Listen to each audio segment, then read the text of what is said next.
Le sachiez-vous, épisode 1, tome 3. C'est simple ça, tiens. On va parler de Ferrari. Ouais, l'usine Ferrari qui, à quelques jours du départ des 24 heures du Mans, déclare forfait. Et on va parler d'un champion du monde de Formule 1, Mario Andretti, et de sa voiture qui, à quelques minutes du départ, sont exclus de la course.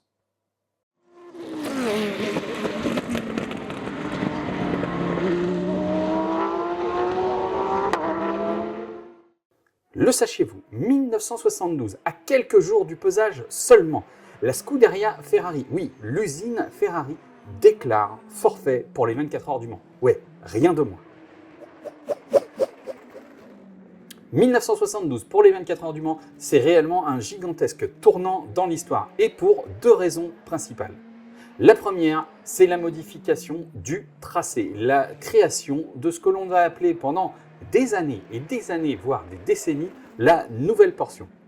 En effet, en 1972, on abandonne la partie historique du tracé entre Arnage et les Renneries, c'est-à-dire la zone des tribunes, et on crée une portion qui commence par le droite du virage Porsche, ensuite par un double gauche qui passe au-dessus du roule-crotte, je vous en ai déjà parlé, puis un long droite qui mène au gauche en dévers qu'on appelait avant le virage du karting et qui en a vu des sorties de piste, et on terminait par la portion rectiligne qui amenait jusqu'à la double chicane Ford. Cette grosse évolution du tracé marque une vraie rupture dans l'histoire du circuit. Elle amène de réelles difficultés de pilotage qui rendent le tracé beaucoup plus intéressant. Les pilotes ont beaucoup plus apprécié le circuit post-1972 qu'auparavant, où il était relativement décrié pour son côté relativement facile, très rectiligne en fait. Le second changement majeur en 1972, c'est que pour la deuxième fois en 4 ans, la CSI et la CO viennent de s'aborder leur catégorie majeure. Ouais. À l'issue de la saison 1967, en effet, on avait déjà tué les monstres qui avaient tant marqué les esprits. La Ford Mark IV, la Ford Mark IIB, la Ferrari 330 P4, la Chaparral 2F. Tout cela, on les avait tués parce qu'elles étaient trop performantes. Bis repetita, à l'issue de la saison 71, on tue les Sport 5 litres, c'est-à-dire les Porsche 917 et les Ferrari 512, parce qu'elles sont trop puissantes. Elles font peur aux autorités. Résultat, pour l'édition 1972, on va se contenter de prototypes 3 litres, c'est-à-dire les Ferrari 312P, les Matra 670, les Lola T280, les Alfa Romeo T33, les Mirage M6 et les vieillissantes mais toujours dans le coup Porsche 908. Sur le papier, c'est un vrai beau plateau. Évidemment, c'est un peu moins glamour que l'édition 1971 avec les 917 et les 512, mais c'est quand même un vrai beau plateau.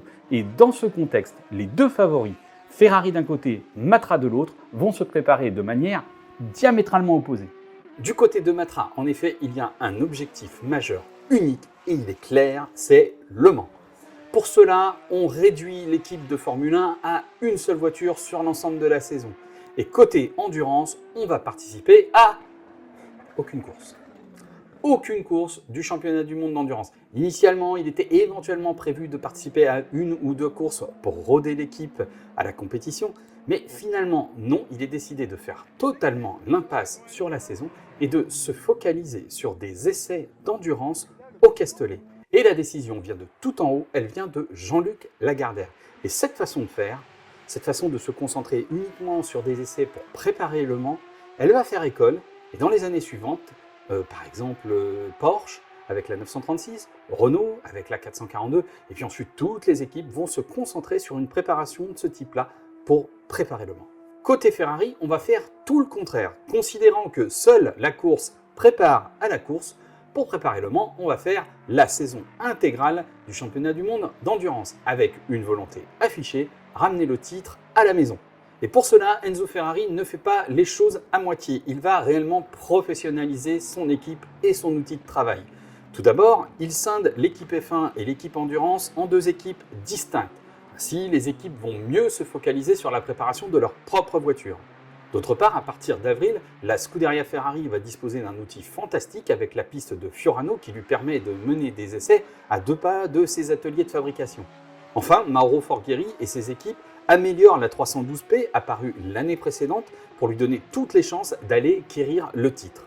Et ça marche! La 312P va enfiler victoire sur victoire lors de cette saison 1972. Ah oui, au fait, on entend souvent parler de la Ferrari 312 PB, mais ça, c'était une appellation officieuse donnée par les médias qui souhaitaient différencier la 312P de 1969 de la 312P de 1971, parce que les deux voitures étaient relativement dissemblables au niveau de la robe. Mais malgré tout, l'appellation officielle de la voiture en 71 ou même en 72 ou en 73, c'est 312P.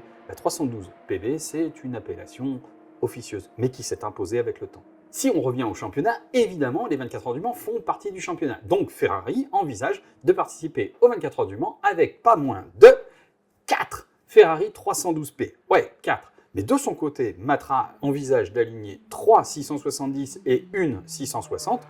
Donc on est à 4 partout, l'équilibre des forces est garanti, on va vivre des 24 heures superbes.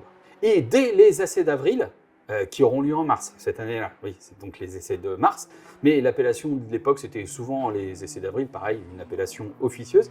C'est en fait la journée test d'aujourd'hui, sauf qu'elle a lieu bien longtemps avant l'épreuve et qu'elle se déroule sur 2 jours lors d'un week-end. Eh bien, lors de ces essais de mars, Ferrari se présente avec pas moins de 2 312P qui arrivent directement de Sebring et elles sont équipées d'un grand nombre de versions du capot arrière pour vérifier laquelle s'adaptera le mieux au nouveau tracé du circuit. Ben oui, à l'époque, on n'a pas encore les moyens de simulation d'aujourd'hui, donc on crée plusieurs variantes avant de venir sur place et on teste in situ. Et le chronomètre, les ressentis des pilotes vont orienter l'équipe sur le choix de concept. D'ailleurs, côté Matra, on va procéder de la même manière avec une 660 parce que la 670 n'est pas encore prête. Une 660 à laquelle on greffe malgré tout le train avant de la 670 et à l'arrière, on va tester aussi de nombreuses configurations aérodynamiques. Et à l'issue de ces 2 journées d'essai, c'est Ferrari qui signe le meilleur temps avec un chrono de 3 minutes 40 secondes et 4 dixièmes signé par Jackie X. C'est avec un capot arrière mi-long et un aileron en porte-à-faux que Jackie signe ce chrono. Mais sa Vmax n'est que de 314 km/h. La voiture fait mieux avec le capot arrière long, 320 km/h, mais le chrono est légèrement supérieur. Côté Matra, la 660 signe un 315 km/h et un 3 minutes 41 secondes 5 dixièmes qui la place à seulement 1 seconde et 1 dixième de la Ferrari. Et c'est ce qui tempère un petit peu l'enthousiasme des cadres de la Scuderia Ferrari. Parce que la Matra 660, c'est quand même une voiture de l'année précédente, même si elle a été adaptée. A priori, les 670 qui seront là en juin seront plus rapides. Or, la 660 est déjà très près des Ferrari. Bon, malgré tout, le développement de la 312P se poursuit après les essais du Mans et on teste la voiture notamment sur une autoroute avec le capot arrière long et cette fois-ci, la voiture atteint 327 km/h. Donc c'est décidé, c'est cette configuration-là qui sera retenue pour les 24 heures du Mans. Et pendant ce temps-là, la 312P continue d'engranger des victoires sur tous les circuits du championnat du monde d'endurance, notamment à la Targa Florio où Ferrari n'en présente pourtant qu'une seule face aux 4 Alfa Romeo. Et malgré tout, c'est lors de cette Targa Florio que les premières rumeurs inquiétantes concernant la présence de Ferrari au Mans se font jour. Et le 1er juin, à 10 jours de l'épreuve, à 10 jours des 24 heures du Mans, le 1er juin, à la une de l'équipe, c'est officiel, Ferrari est forfait pour les 24 heures du Mans. Pour bien situer le contexte, pour bien comprendre la stupeur que crée à ce moment-là le forfait de Ferrari face à Matra, il faut bien se dire qu'à ce moment-là, le fait d'armes de Matra en endurance, c'est d'avoir gagné les 1000 km de Paris en 1969. Sinon, le palmarès international de Matra, malgré de très belles prestations, notamment au Mans en 68 ou en 1971, il est quand même relativement vierge. Ferrari, à ce moment-là, c'est la marque de référence au Mans. 9 succès. C'est un nombre de victoires à l'échelle internationale que je n'essaye même pas de dénombrer. Donc, Ferrari contre Matra, c'est un duel qui paraît sur le papier déséquilibré. Certes, Matra dispose de moyens conséquents, il n'y a rien à redire à cela. Mais niveau expérience, l'avantage va aux Italiens. Donc le choc est énorme de les voir refuser l'obstacle. Et le choc est terrible parce que, évidemment, ça prive les 24 heures d'un duel fabuleux. Ça prive aussi, surtout, Matra d'un concurrent à sa hauteur, à sa taille, à la mesure de son ambition. Malheureusement, Alfa Romeo ou Lola, c'est pas du même niveau. Et en plus, il faut savoir que Mirage aussi déclare forfait parce que le V12 Westlake n'est pas prêt. Alors, que s'est-il passé? Comment Ferrari en est venu à déclarer forfait avant même les 24 heures du Mans? Eh bien, tout d'abord, il faut se souvenir que si la voiture a remporté les 12 heures de Sebring, pour cela, il a fallu réinjecter dans les réservoirs d'huile de la voiture 46 litres en 12 heures. 46 litres en 12 heures, c'est 4 litres par heure, quand même. Bref, du côté du V12, c'était quand même pas une assurance tout risque. Mais il y avait aussi un gros problème du côté de la transmission. Et comme l'ont confirmé Jackie X et l'ingénieur Colombo quelques semaines plus tard, c'est l'embrayage en fait qui a déclenché le forfait chez Ferrari. Celui-ci n'aurait pas été apte à tenir les 24 heures et on a préféré refuser le combat plutôt que de venir mourir avec les armes à la main. Alors bon, ok, Ferrari est champion du monde d'endurance avec une razzia sans faille, 10 victoires en 10 courses. Et ils n'ont pas fait la 11e, dont 8 doublés. Ouais, ok, c'est très bien. Heureusement, Ferrari se rachètera l'année suivante en venant bel et bien affronter Matra en terre mancelle. D'ailleurs, Matra ira affronter aussi Ferrari sur les routes du championnat du monde d'endurance cette année-là. Mais vraiment, en 1972, Ferrari a joué petit bras à la toute dernière minute. Le sachiez-vous, 10 ans plus tard, en 1982, et à quelques minutes du départ, l'Automobile Club de l'Ouest exclut la Mirage M12 d'un champion du monde de F1 et de son fils, Mario Andretti. Mirage au Mans, c'est un nom connu, et oui d'ailleurs je vous en ai déjà parlé sur la chaîne dans la saga sur la Ford GT40 1075, le premier épisode, celui sur la Mirage M1 de 1967. Mais après une édition en 1979 assez peu reluisante, Mirage a disparu du Mans. Mais voilà qu'au cœur de l'hiver 1981-1982, on reparle de la possibilité de voir une Mirage revenir fouler la piste sartoise pour la 50e édition. Et les rumeurs finissent par se confirmer. Et attention, le projet est plus que sérieux parce qu'il embarque avec lui le champion du monde de Formule 1 1978, Mario Andretti.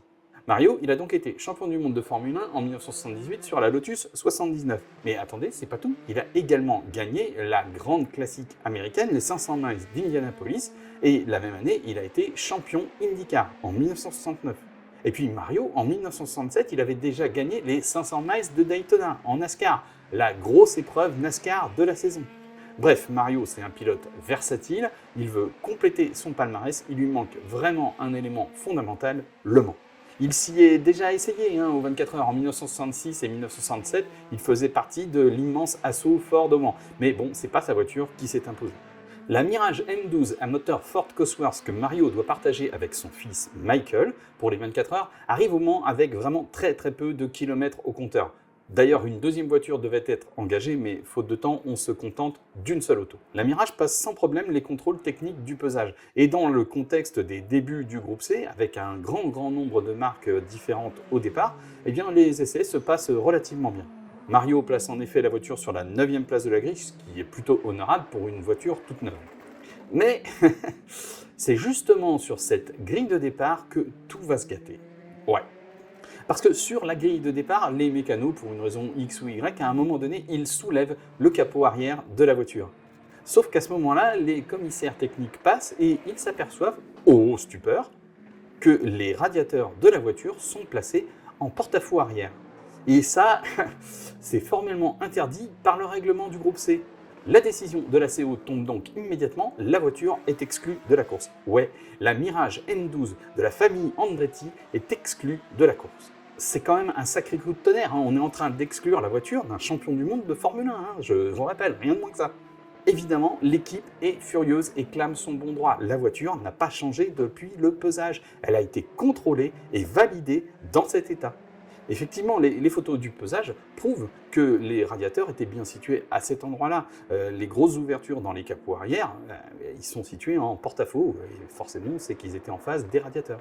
La voiture a été contrôlée dans cette configuration, elle a été validée comme ça, elle a reçu ses stickers techniques de la part de l'Automobile Club de l'Ouest. L'équipe considère qu'elle doit courir ainsi. Mais non, la CO ne bouge pas de sa position.